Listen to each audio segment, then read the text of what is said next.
Jail, barrack number 3, कैदी number 804। जुर्मों की एक तवील फहरिस्त। पाकिस्तान को इकलौता क्रिकेट वर्ल्ड कप जितवाया, फ्री कैंसर अस्पताल बनाए, पसमंदा इलाके में यूनिवर्सिटी बनाई, फिर अपनी आसान जिंदगी छोड़कर मुल्क के कोने कोने में जाकर लोगों को सियासी शऊर दिया। ये बहुत बड़े जुर्म हैं। तुमको आजाद नहीं छोड़ा जा सकता।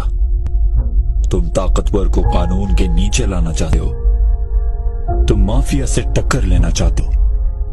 तुम चाहते हो कि रियासत कमजोर और गरीब की हिफाजत करे। तुम रियासत मदीना की बात करते हो, कश्मीरी और फलस्तीनियों की बात करते हो। दुनिया को बताते हो कि हम अपने नबी सल्लल्लाहु अलैहि वसल्लम से कितनी मोहब्बत करते हैं। ये कैसी सोच है? ये कैसा ख्याल है?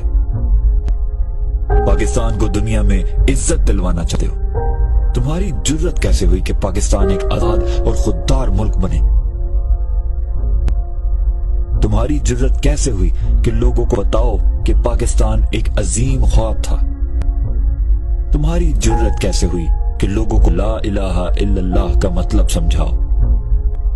तुम्हारी जुर्रत कैसे हुई कि लोगों को हक के लिए और जुल्म के खिलाफ खड़ा होने की बातें करो? तुम्हारी जुर्रत कैसे हुई कि लोगों को एक बेहतर पाकिस्तान की उम्मीद दो? ये बहुत बड़े जुर्म है, ये बगावत है। हाँ, तुम्हें जेल में बंद करके रखना होगा। तुम्हारी आवाज बंद करनी होगी। अटक जेल, बैरक नंबर 3, कैदी नंबर 804।